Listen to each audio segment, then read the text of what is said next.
La fraude fait partie du système. C'est ce qu'on a dit à Brooksley Boran lorsqu'elle a découvert une fraude massive. Bonjour, bonsoir, bon après-midi, où que vous soyez, à tout moment. Merci de regarder mes vidéos. Je m'appelle DaVinci Jérémy. Tu sais quoi? Aujourd'hui, je vais faire un monologue, puis je passerai au graphique pour vous montrer quoi. Faire comme opération, ou faire une opération et quand en sortir, car Bitcoin et Ethereum vont connaître un grand mouvement, à la hausse ou à la baisse. Et nous allons parler de comment trader l'un de ces mouvements. Et si cela vous intéresse, vous pouvez aller sur bybit.davincij15.com ou twobit.davincij15.com. Les liens sont dans la description ci-dessous. Bon, cela dit, je vous le dis, tous les ETF sont fondamentalement des fraudes. Je l'ai déjà expliqué plusieurs fois, mais je veux l'expliquer à nouveau. D'accord? Si vous lisez le prospectus des ETF d'or et d'argent, n'est-ce pas, la société de fiduciaires, il y a deux sociétés séparées. L'une est la société qui crée l'ETF et fournit les actions, etc. Et l'autre est une société qui s'occupe de la garde, la société qui détient réellement l'actif physique, puisque les ETF sont essentiellement des actions qui permettent à une entreprise ou à un fonds de retraite d'acheter ces actifs, car les fonds de retraite ne sont pas autorisés à acheter des matières premières. Ils ne sont pas autorisés à acheter certains actifs de l'économie, seulement principalement à acheter des actions. Avec les ETF, ils peuvent acheter d'autres actifs une fois créés. Maintenant, je veux expliquer pourquoi tout ceci sont des fraudes et le faire de manière courte et concise. Mais il y a une histoire que je dois vous raconter à propos de Brooksley Bourne qui a travaillé au plus haut niveau du gouvernement. Elle a travaillé avec l'équipe de protection contre les chutes. En fait, les traders en bourse les appelaient ainsi. Mais c'était en réalité le groupe de travail du président. Lorsqu'elle a découvert que les dérivés étaient frauduleux et qu'ils devaient être réglementés. Et quand elle leur a dit ça, ils ont répondu « Nous ne pouvons pas faire ça parce que la fraude fait partie du système. » Et puis elle a démissionné, bien sûr, n'est-ce pas? Donc c'est une preuve supplémentaire de cela. Et ensuite, nous pourrions parler de, vous savez, Bernie Madoff comme étant également une fraude. Donc avec ça vu, n'est-ce pas, sans preuve, et il y en a plus, n'est-ce pas? Je peux vous montrer beaucoup plus, mais je vais m'arrêter là. Revenons aux ETF. Je vais vous dire que l'ETF, n'est-ce pas, est fondamentalement une fraude parce que, eh bien, ils ne vont pas réellement détenir de Bitcoin ou ne pas détenir d'or, ils ne vont pas détenir d'argent, ils ne vont pas détenir l'actif sous-jacent. Et pourquoi est-ce parce qu'ils impriment tellement d'argent, ils ont besoin d'un Android? Où le mettre? Et plus il y a d'endroits où il va, plus il a de valeur. Et s'il va dans un actif qui, vous savez, n'augmente pas la valeur de cet actif. Donc, par exemple, si vous achetez une promesse de « Eh bien, vous savez quoi, je vous paierai en dollars au lieu d'acheter l'actif », cela aide vraiment beaucoup le dollar américain. Donc, vous voulez éviter que ces dollars aillent dans de vrais actifs physiques. Et la meilleure façon de le faire est avec des dérivés. Les dérivés sont essentiellement des actifs qui tirent leur valeur de quelque chose d'autre. Donc, ils définissent leur valeur à partir du prix du Bitcoin ou de l'or ou de l'argent, mais ils n'ont pas d'or ou d'argent pour les soutenir. Ils n'ont que la promesse que vous serez payé en dollars en fonction du prix de cet actif.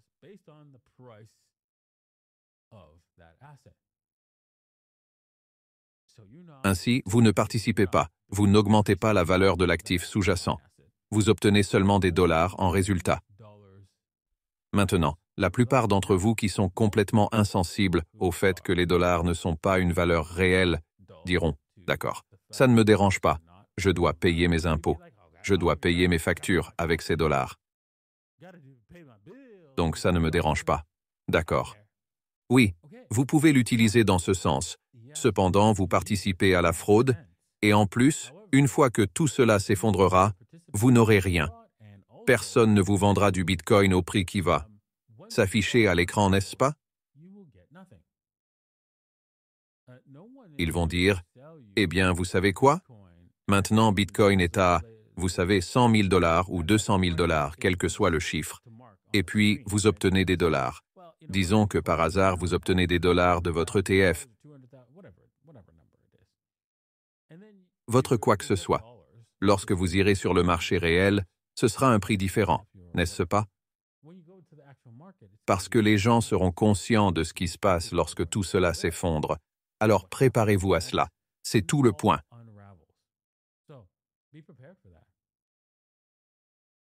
De ne pas s'accrocher à ces ETF.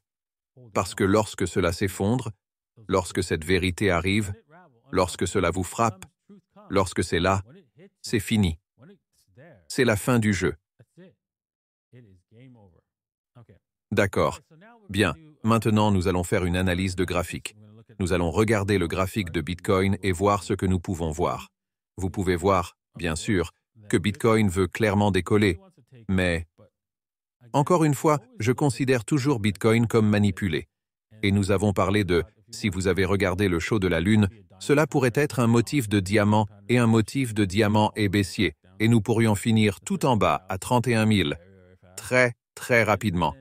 Et puis nous regardons Ethereum et il n'y a aucun signe haussier ici. Nous passons à un quotidien ici.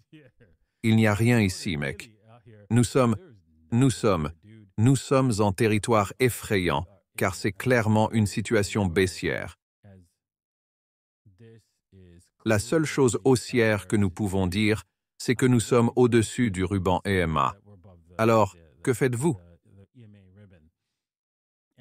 Que faites-vous lorsque la situation est comme « D'accord, ce n'est pas clair. Nous devons aller avec une rupture.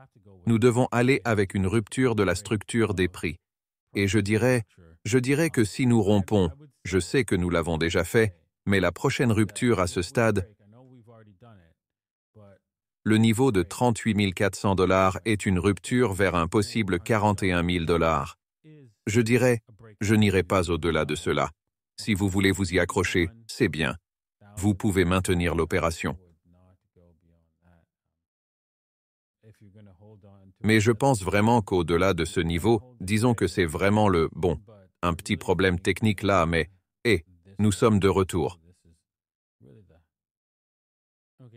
Maintenant, il semble que nous voulons rompre. Nous avons essayé plusieurs fois et échoué, mais c'est le cas ici. Mais si nous rompons maintenant, bien sûr, vers le bas, nous rompons la zone des 36,7 $. Vous pouvez vous éloigner de Bitcoin et commencer à le shorter tout le chemin jusqu'à 31. Je commencerai avec le niveau de 33 ou 34 000 $ parce que oui, il y a du trafic sérieux ici en bas. Et nous pouvons voir que dans cette zone, vous pourriez vouloir prendre des bénéfices sur le short et ne pas le maintenir trop longtemps. Ou si vous le faites, vous déplacez vos stops à l'équilibre, d'accord? Et du côté d'Ethereum, facilement jusqu'à la zone des 1868. Les points les plus bas, le point le plus bas possible ici est comme la zone des 1778 ou quelque chose comme ça. C'est là que vous cibleriez seulement si nous rompons la zone des 1934, 33-ish. C'est là que vous devriez commencer à shorter tout le chemin jusqu'à la zone des 17-ish. D'accord. Donc, c'est votre opération. Si vous cherchez une opération longue, je dirais que la rupture serait, bien sûr, le niveau supérieur ici. Malheureusement, il est très haut pour les 21,35, avec un objectif de la zone des 23,31-ish. Mais alors, vous pourriez maintenir cela. Même après la reprise, peut-être vous donner un peu d'espace, et alors cela pourrait probablement décoller encore plus. Si nous rompons ici, je pense que nous pouvons aller beaucoup plus haut sur Ethereum si nous rompons. D'accord. C'est tout pour aujourd'hui. J'espère que vous avez apprécié cet épisode. J'espère que vous avez appris quelque chose aujourd'hui. Assurez-vous de garder vos bitcoins. Assurez-vous de détenir vos actifs vous-même. Comme si c'est de l'or, de l'argent, assurez-vous de posséder de l'or, de l'argent physique réel. Si vous possédez du Bitcoin, de l'Ethereum, assurez-vous que ce soit du Bitcoin et de l'Ethereum réel que vous détenez. Vous serez toujours en avantage sur les personnes qui « Oh oui, je laisse ma banque le faire. Je laisse ma banque le détenir.